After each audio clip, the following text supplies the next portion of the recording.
The sun was at its zenith over Brookfield Heights, casting crisp shadows across the meticulously maintained lawns and opulent townhouses. In this tranquil afternoon setting, Donovan Miles, a gentleman approaching his late 40s, found a quiet corner near the community pool to unwind. The reflection of the cerulean water danced over his face as he leaned back on a lounge chair, savoring a rare moment of respite from the usual rigors of daily life. Despite his calm demeanor and understated presence, there was a subtle air of authority in the way Donovan carried himself, though most of his neighbors simply saw him as another resident enjoying the sunshine.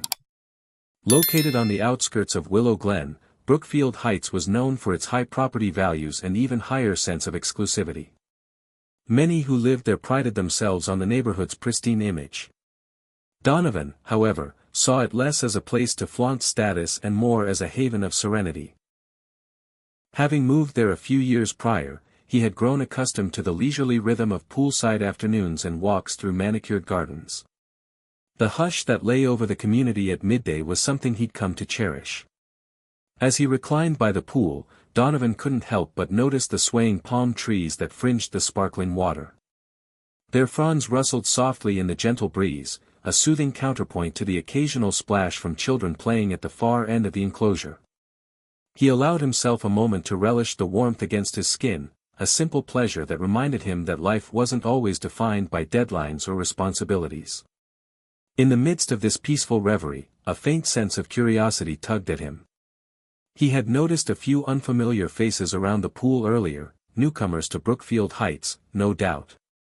Donovan often made it a point to introduce himself to fresh arrivals, but he hadn't had the chance this time. Between his own busy schedule and the private nature of the neighborhood, opportunities for casual greetings were sometimes scarce. Still, he believed in building a sense of community where neighbors recognized and respected each other. Glancing around, he noticed a woman he couldn't recall having seen before. Her posture was upright and her expression suggested a certain determination, a look reminiscent of someone on a mission. Donovan mentally filed the observation away, deciding he would welcome her if they crossed paths. For now, though, he allowed the murmur of the water and the hush of the midday lull to draw him back into relaxation. Little did he know, that gentle hum of a sunny afternoon was about to be interrupted. In a matter of moments, a simple question of residency would escalate into a confrontation that would ripple through Brookfield Heights, a reminder that even in the most exclusive enclaves, tensions can surface without warning, and appearances can be deceiving. For Donovan Miles, the day had begun in serene simplicity, but the unfolding hours would prove anything but ordinary. The stillness of the afternoon at Brookfield Heights was soon broken by the measured click of heels against the concrete poolside. Marilyn Chadwick, a relatively new resident in the community, had arrived. Dressed in an immaculate sundress, she walked with an air of confidence that bordered on condescension. As she scanned the pool area, her gaze landed on Donovan Miles, who was perched on a lounge chair, still basking in the gentle warmth of the sun. From Donovan's vantage point, Marilyn's purposeful stride and sharp eyes hinted that she had an agenda. Before he could rise to greet her, she halted a few steps away, casting a pointed look at his relaxed form. "Good afternoon," she said, her tone polite yet edged with disapproval. "I'm guessing you're visiting someone here." Donovan, momentarily taken aback by the unwelcoming tone, set aside the book he'd been reading. "Afternoon," he replied evenly. "I live in this community, actually." Marilyn hesitated, her brow furrowing. It was clear she was skeptical of his statement. "You live here?" she repeated, as though the concept were foreign. "I don't recall seeing you at any of the association meetings or gatherings. Are you sure you're in the right place?" Donovan maintained his composure, refusing to let her suspicion rattle him. "I'm quite sure," he said, offering a small, placating smile. "I've lived in Brookfield Heights for a few years now, though I haven't been to many social events lately." "Busy schedule, I suppose." Marilyn's eyes flickered with doubt. Whether it was due to his relatively low profile or some other assumption, she seemed determined to probe further. "Well, we've had a few incidents of uninvited individuals using our pool," she explained, feigning concern. I'm just doing my part to ensure that everything remains secure. Donovan inclined his head, acknowledging her point. Security is important, he agreed diplomatically. That's one reason I appreciate living here. I can assure you, though, that I have every right to enjoy the facilities. For a moment, the conversation hung in the air, teetering between polite inquiry and unwarranted suspicion. Nearby, a few other residents cast curious glances in their direction. Word of Marilyn Chadwick's bold approach had started to ripple outward, stirring a subtle undercurrent of tension in the otherwise placid scene. I see, Marilyn finally said, her voice slightly cooler than before. The social niceties remained intact, but Donovan could sense that her doubts were far from dispelled. Well, if you insist that you live here, I suppose we'll have to verify that. Though Donovan was confident in his right to be there, a flicker of apprehension stirred in him at her insinuation. He nodded calmly, deciding to remain cooperative, at least for the moment. After all, the last thing he wanted was to provoke a scene. But as the afternoon light continued to glint off the water's surface, he had a growing sense that this encounter was only beginning, and that Marilyn Chadwick's entitled insistence would soon escalate into something far more consequential. No sooner had Donovan Miles asserted his residency than Marilyn Chadwick pressed him for further proof. With a clipped tone and folded arms, she demanded that he provide definitive evidence, an address, a key card, or anything else that might confirm he belonged at Brookfield Heights. The abruptness of her request made it clear that she wasn't convinced by simple conversation alone. Adhering to his calm demeanor, Donovan offered a concise response. I live in Unit 213, near the north entrance. I've been in that unit for several years now. He spoke levelly, hoping that a straightforward explanation would quell her doubts. However, Marilyn's skeptical expression only deepened, as though she refused to believe his words without tangible proof. That unit? She repeated, her voice tinged with open disbelief. I happen to know the family in that place, and you're definitely not them. Her eyes narrowed, reflecting a stubborn refusal to accept his statement at face value. It was as if she'd already constructed a narrative where Donovan was an intruder with no legitimate claim. The subtle hostility in her tone piqued the curiosity of a few onlookers who had begun to pick up on the escalating situation.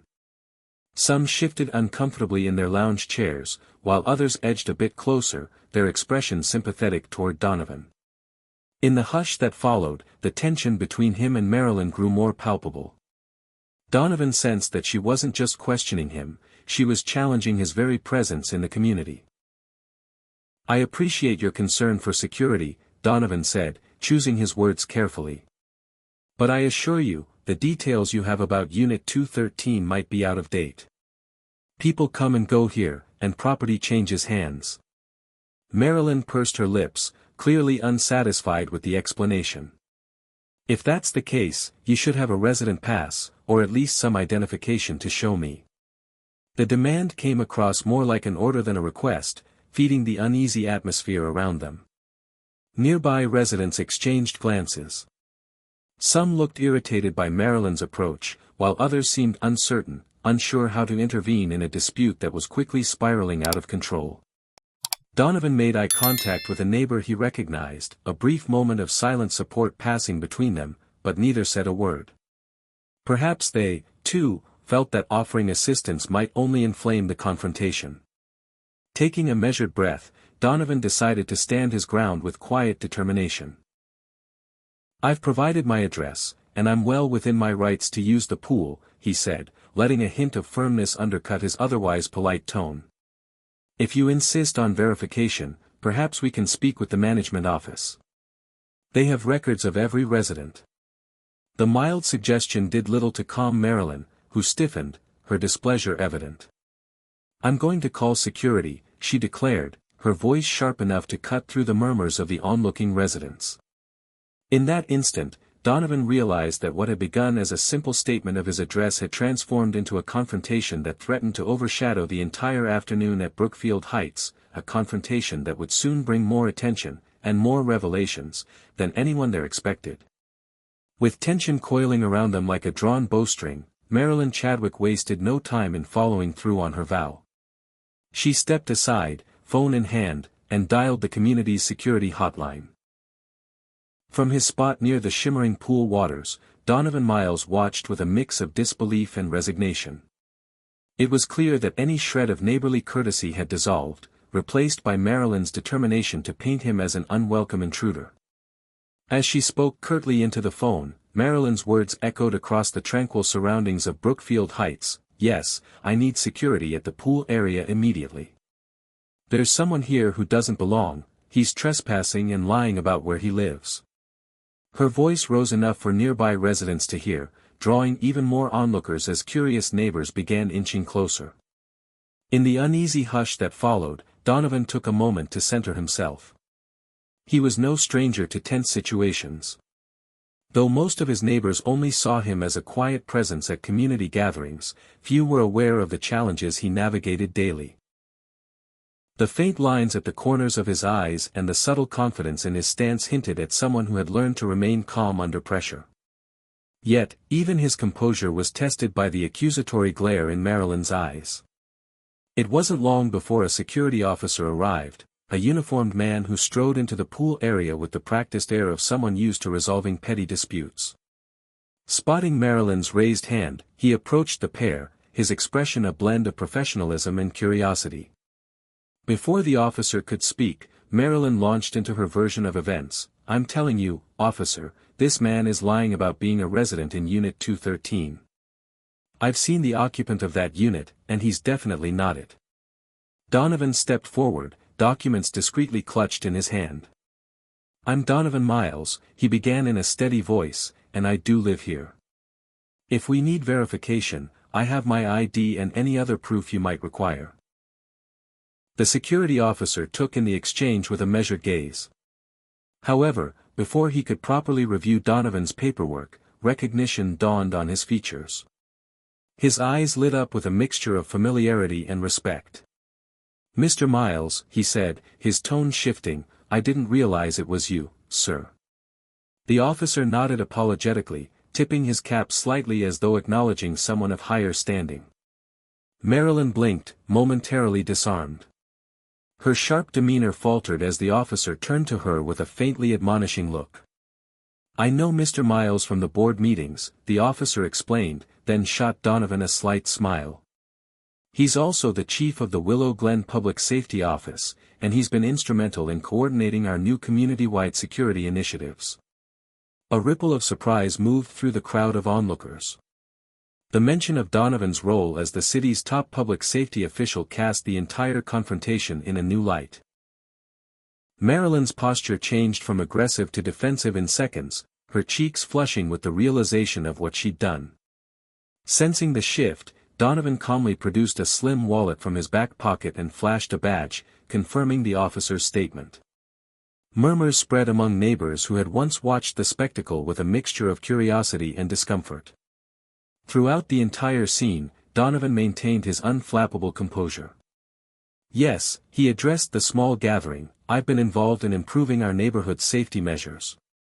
That's one reason I appreciate the thoroughness of our security staff. I only wish it wasn't invoked under these circumstances." Marilyn, confronted by the hard truth of her mistake, struggled to form coherent words. The arrogance in her gaze wavered, replaced by a flustered humiliation she could barely contain. I didn't realize," she stammered. "I just thought," Donovan offered her a polite but firm nod. "I understand your concern for safety," he said, "but perhaps it's wise to verify information more carefully before making assumptions." Those gathered around the pool, residents who had initially been uncertain how to respond, began to show support for Donovan. Some nodded their agreement with his words, while others directed critical stares at Marilyn.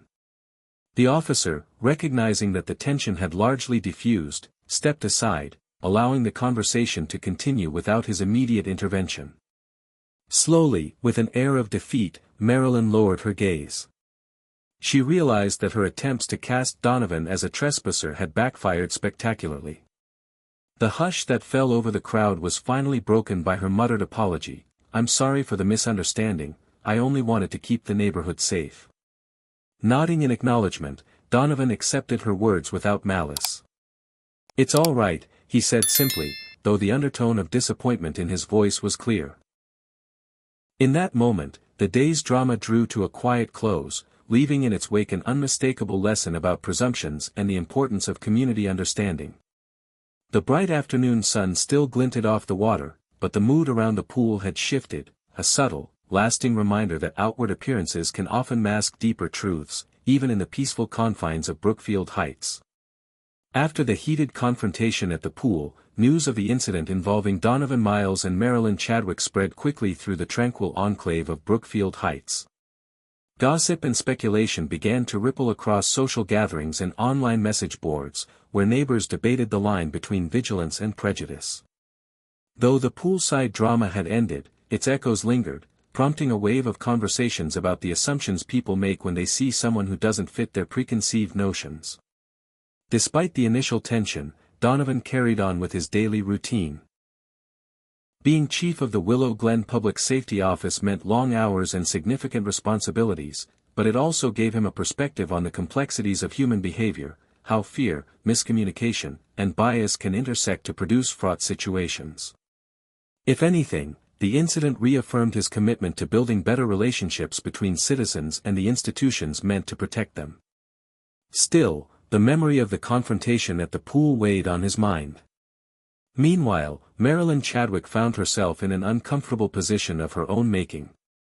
The image of her accusing the local public safety chief of trespassing had circulated among her neighbors, and though some empathized with her desire for heightened security, many more saw it as a stark case of misplaced suspicion. Eager to salvage her reputation, Marilyn attempted to control the narrative, offering half-hearted explanations that she'd been misinformed about who lived in Unit 213. Yet, in a small community where everyone shared the same sidewalks and corner stores, her protests did little to quell the whispers. As days passed, a growing number of Brookfield Heights residents voiced their support for Donovan. Some approached him in person, offering apologies for not intervening sooner. Others sent messages to the neighborhood's online forum, praising him for his calm and measured handling of the altercation. Among these voices was a couple who had only overheard the incident from a distance but felt compelled to speak up once they discovered Donovan's role and the full story behind his identity. Spurred by the wave of community introspection, a meeting was organized at the local clubhouse. Advertised as a discussion on strengthening neighborhood unity, it quickly became a platform for neighbors to share concerns, reflect on the poolside confrontation, and find ways to prevent future misunderstandings.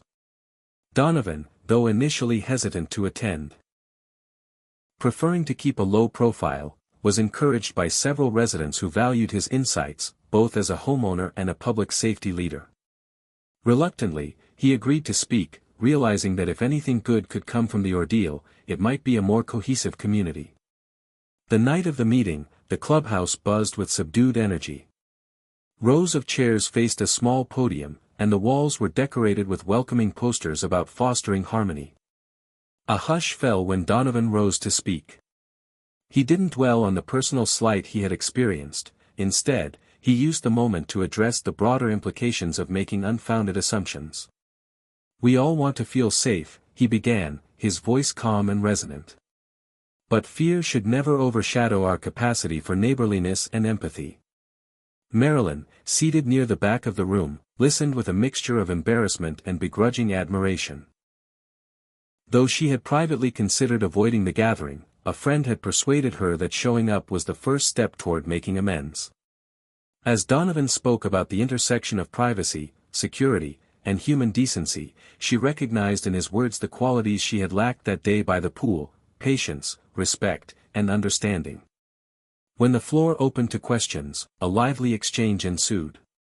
Some attendees proposed stricter community guidelines, while others argued for more personal liberties. A recurring theme was the necessity of trust in neighbors to act responsibly and trust in local authorities to address genuine threats. Donovan's perspective, shaped by his professional experience, resonated with those who worried about being either too lenient or too guarded. In an unexpected turn, Marilyn raised her hand. With measured humility, she spoke about her initial fears, admitting that her strong reaction had been misguided. "I believed I was protecting our community," she said quietly, but I realize now how quickly fear can distort our judgment. Though a few neighbors regarded her with skepticism, Donovan nodded, offering the slightest of smiles, as if to acknowledge her courage in speaking at all. By the meeting's end, it was clear that the poolside encounter had become a catalyst for broader reflection in Brookfield Heights. Plans were made for new resident orientations, so that neighbors could more easily recognize one another. Discussions arose about ways to ensure that safety measures didn't evolve into vigilantism or bias. And in a gesture of reconciliation, Donovan offered a handshake to Marilyn, who accepted it with evident relief. The walk home under the lamplit streets felt different to Donovan. The tension that had colored his perception of the community seemed replaced with cautious optimism. He still had reservations, habits of wariness were hard to shake, after all, but the promise of a more open-minded neighborhood gave him hope. In the days that followed, the community's efforts to embrace transparency and unity continued. The confrontation that began at the pool had not simply faded from memory. Rather, it evolved into a shared story about the perils of snapping to conclusions and the power of dialogue in bridging divides. And while Donovan Miles resumed his role at the Willow Glen Public Safety Office with the same dedication as ever, he carried within him a renewed belief that even small gestures of empathy and understanding could turn an embarrassing conflict into an opportunity for genuine, lasting growth.